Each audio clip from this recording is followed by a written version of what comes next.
I am excited about this next guest. If you know me, you know I think Thom Hartmann is the progressive political North Star.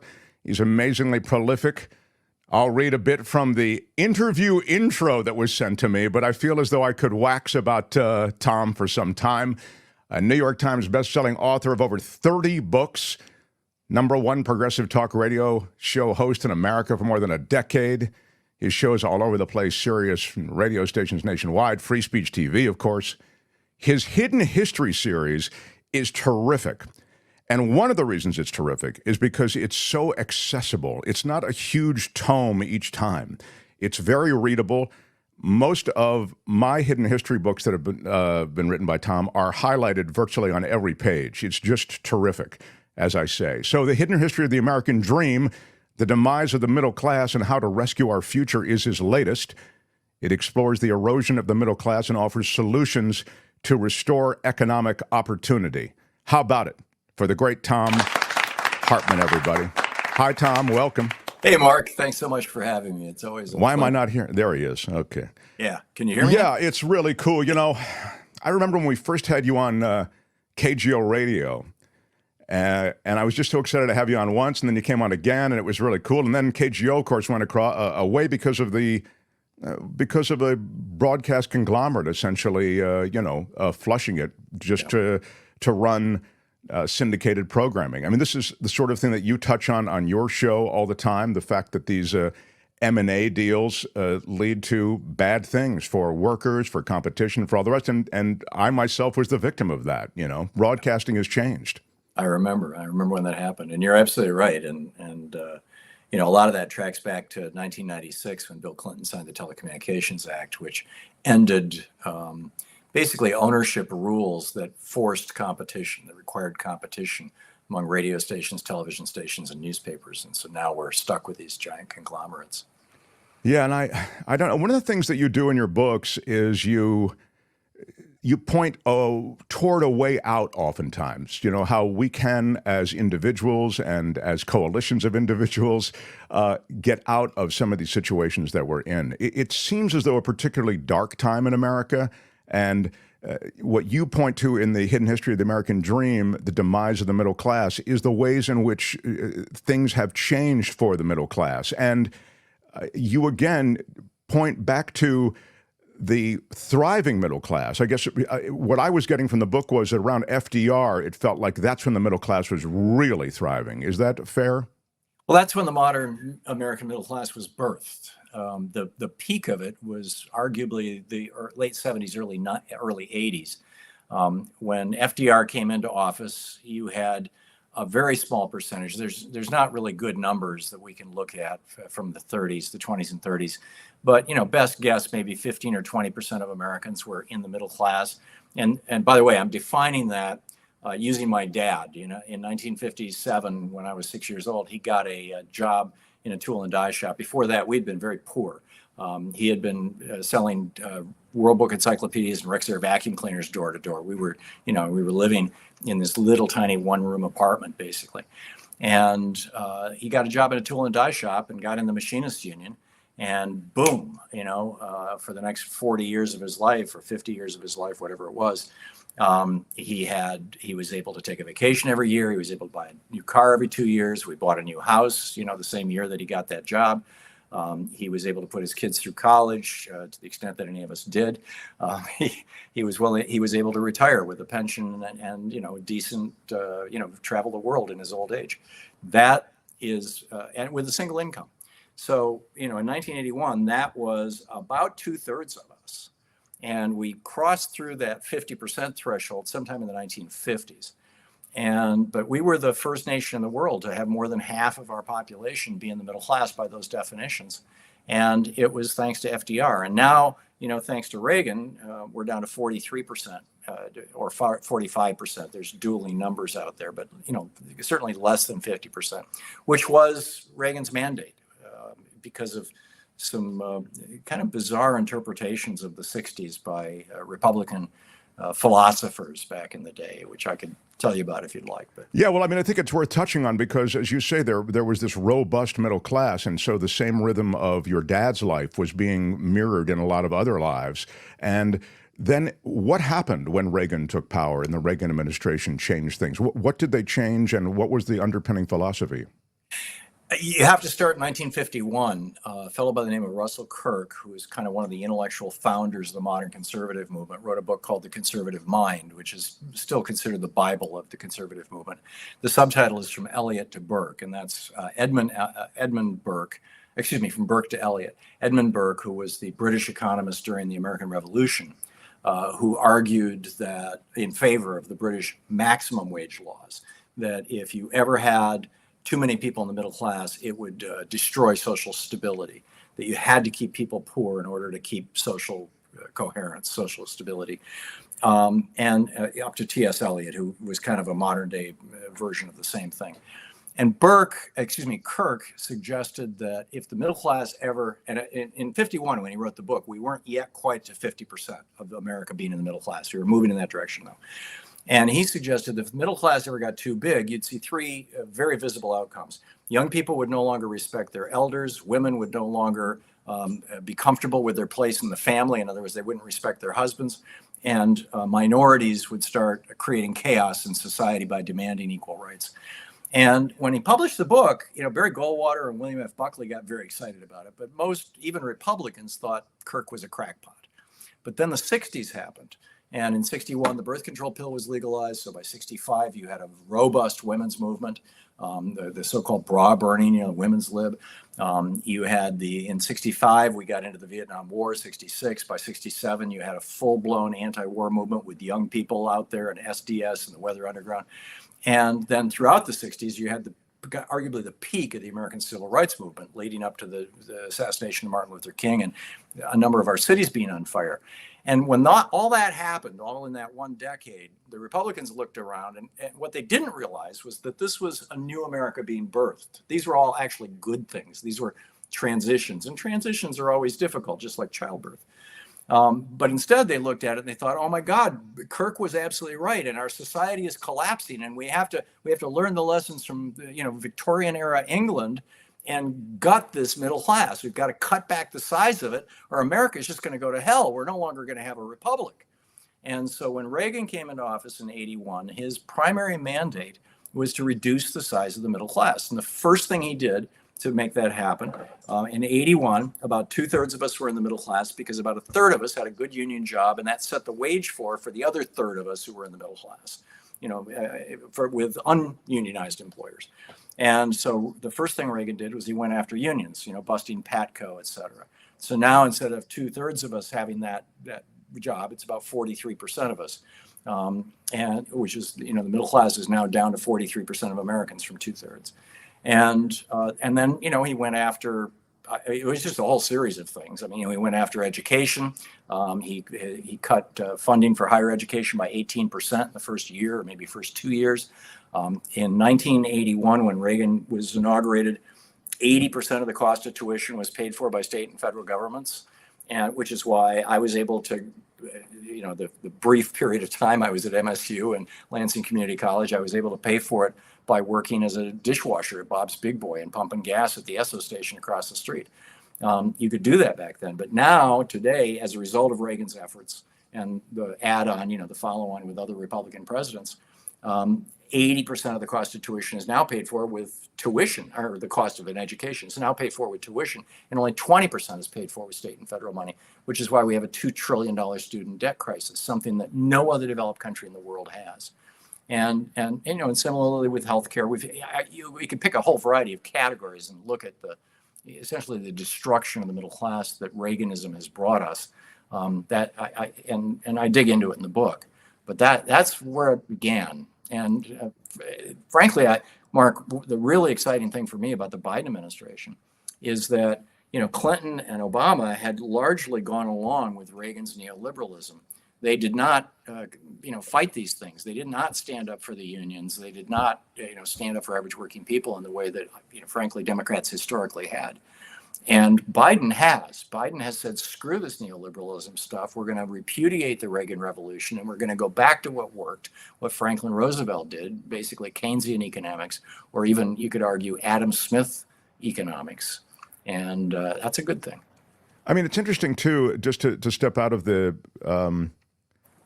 this talk about the middle class in the book for a second, to talk about contemporary politics and populism and how this populist figure, I mean, Trump's not really a populist, of course, but he has populist rhetoric, how that somehow has gained enough traction with working class America, with those who really would make up a robust middle class.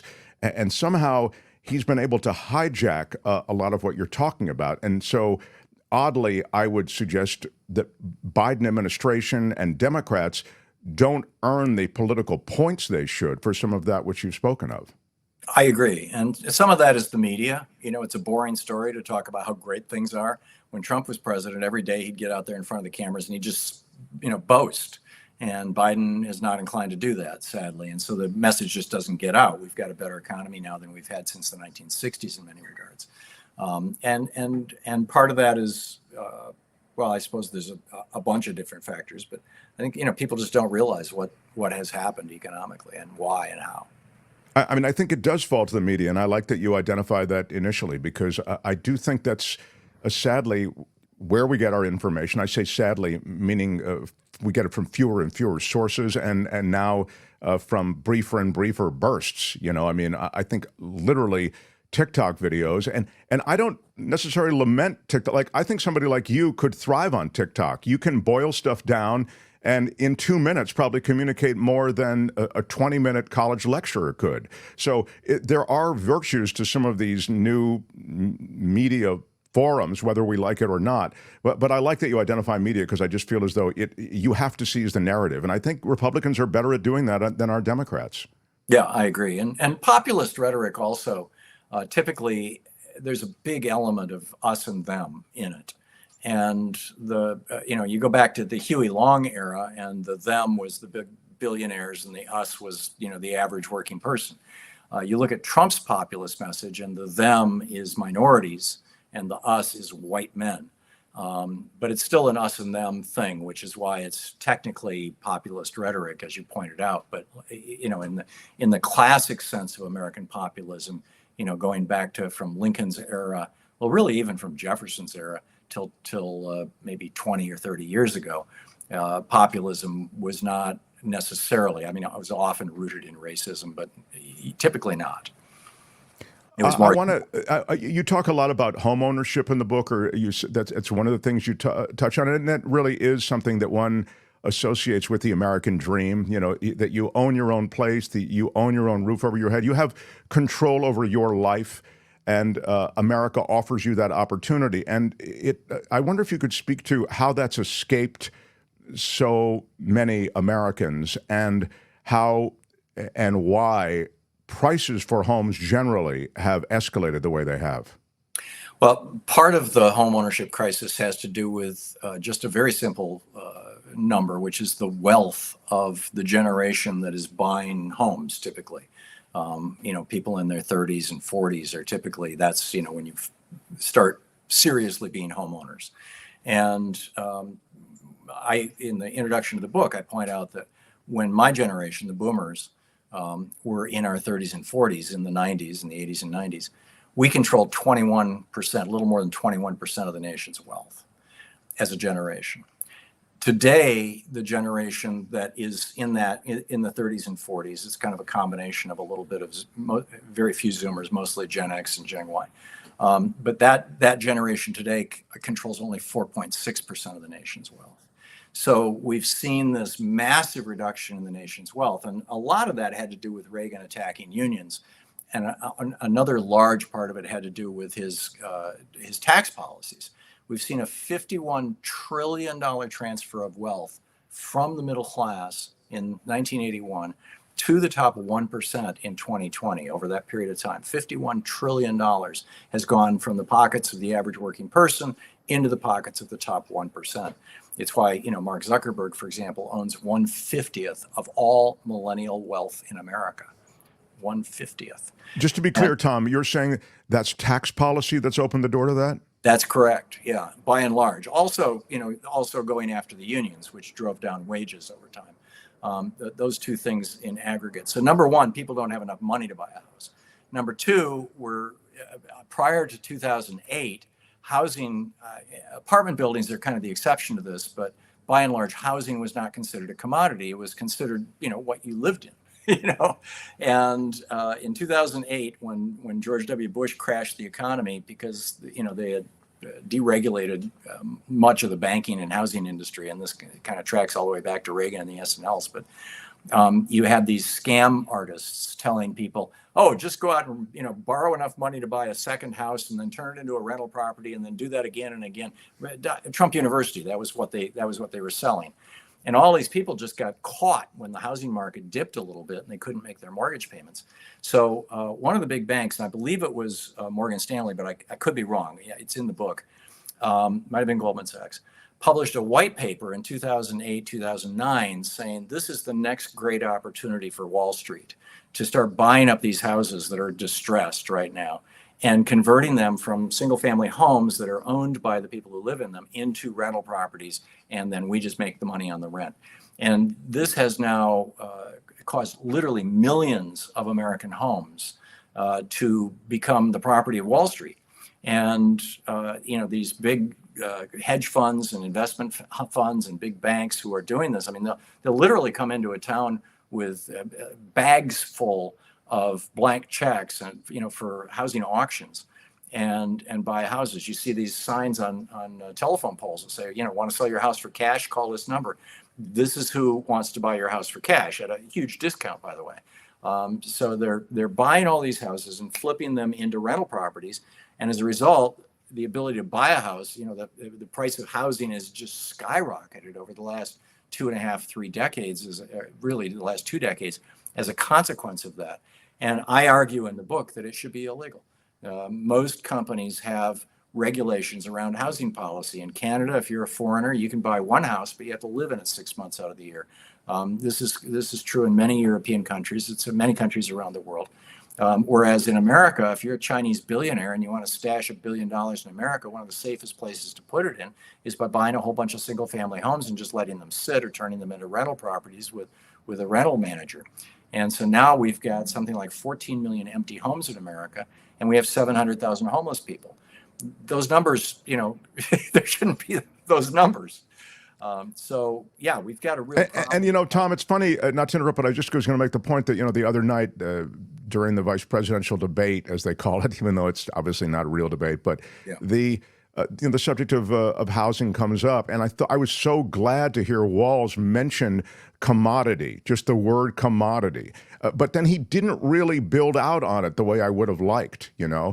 But it strikes me that commoditization that you're talking about and that you have laid out in the book is something that it does have to be stemmed, and yet I feel we're up against a headwind of strong lobbies from all the concerns that you've talked about.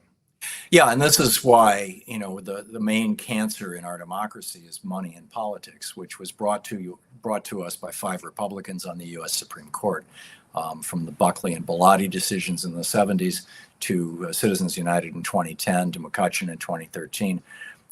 And it's why I was talking with Pramila Jayapal today, and she said that their first day agenda, if Democrats can take the House, the Senate, and the White House this fall, will be, voting rights and economic rights. And those economic rights principally are getting money out of politics, the For the People Act, which would put, limits on the kind of money billionaires and corporations can throw into the political system right now, because you have right.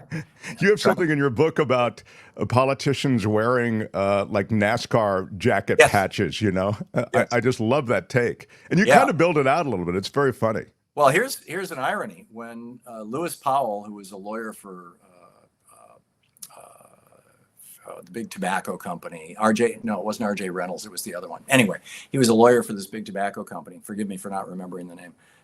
And when he was appointed to the Supreme Court in 1971 by Richard Nixon, the tobacco company threw a party for him and celebrating his elevation to the bench. And they gave him a black robe that was covered with all the logos It was RJR. It was covered with all the logos because they own like Kraft Foods and they own all these, different companies. And it was literally like a NASCAR robe. I also that chapter is kind of a rewrite of a chapter that I wrote in 2010 or 2008 in a book called Rebooting the American Dream.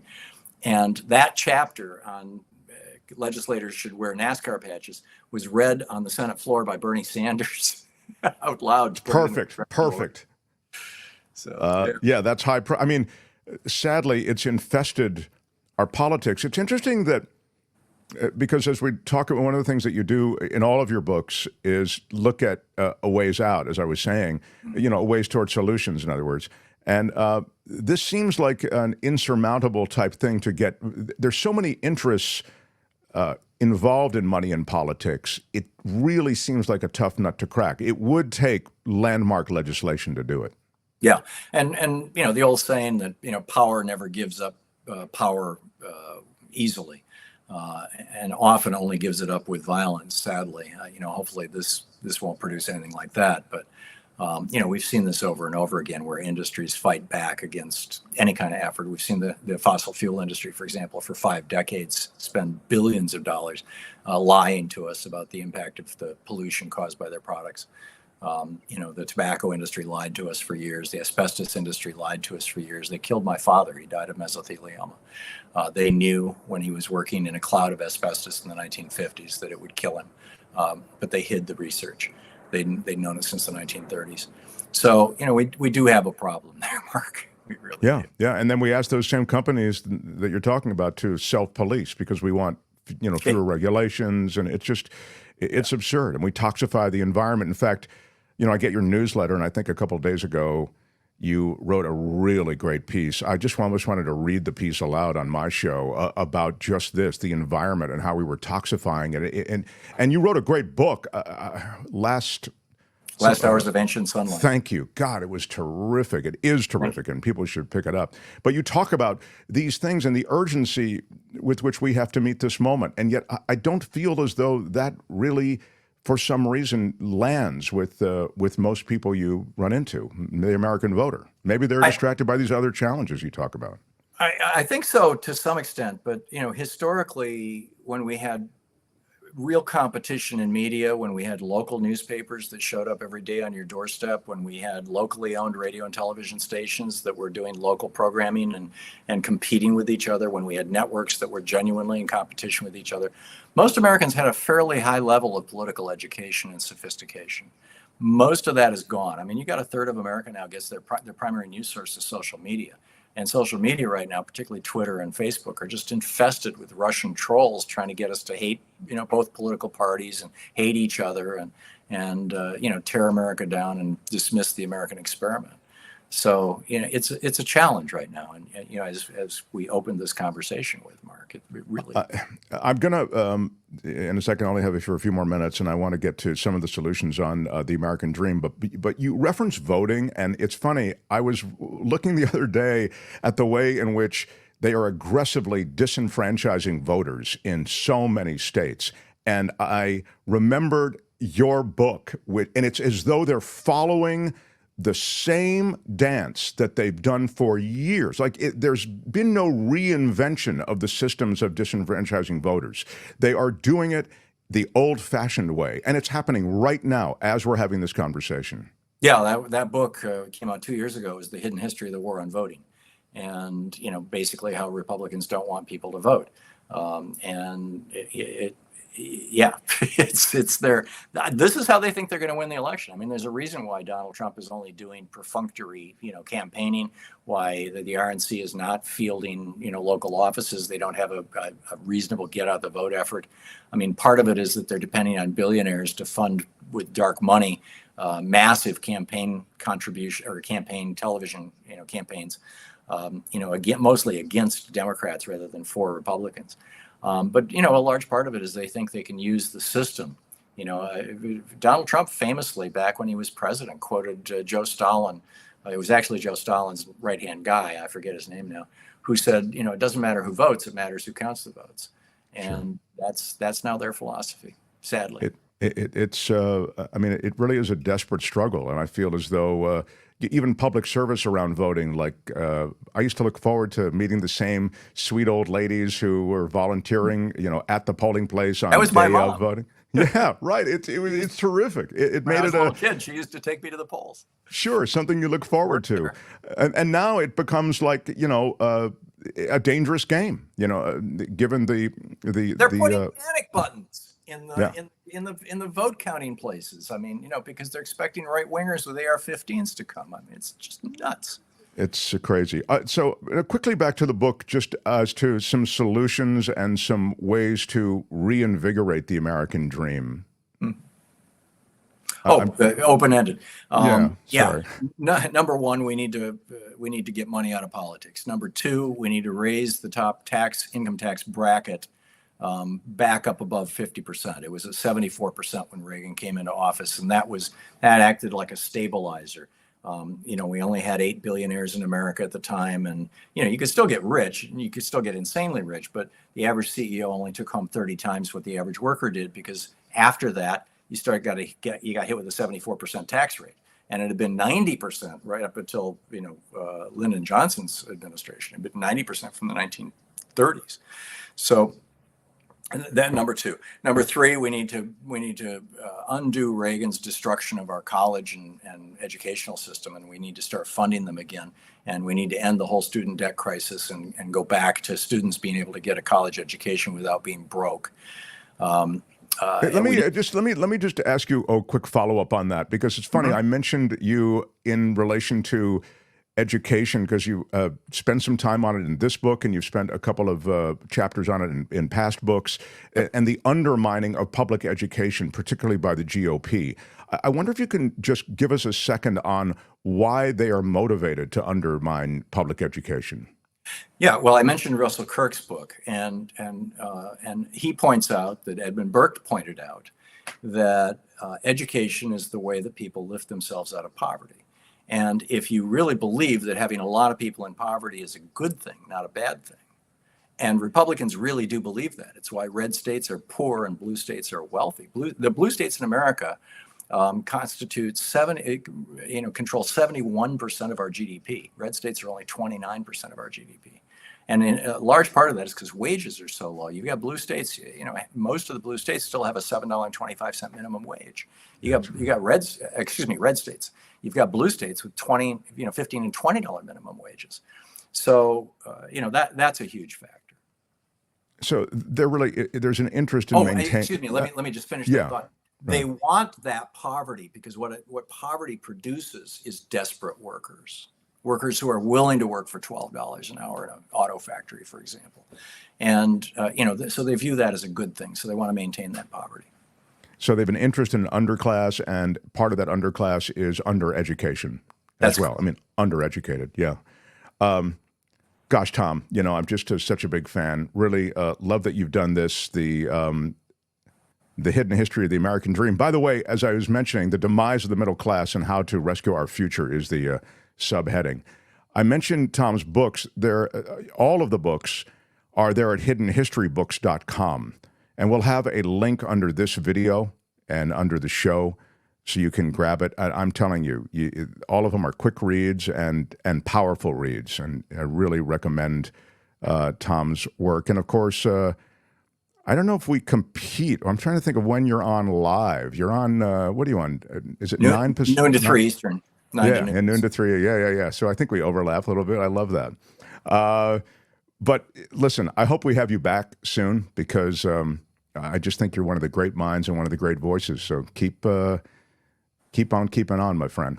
Thank you so much, Mark. Thanks for your kind words. And it's always an honor and a pleasure to hang out with you on this program. Thank you so much for inviting me. The Hidden History of the American Dream, Thom Hartmann. Thanks, Thom. Hi, it's Mark, and I thought that was great. Hit the notification bell. You'll know whenever there's a new video being dropped, and please subscribe to our channel to help us save the universe.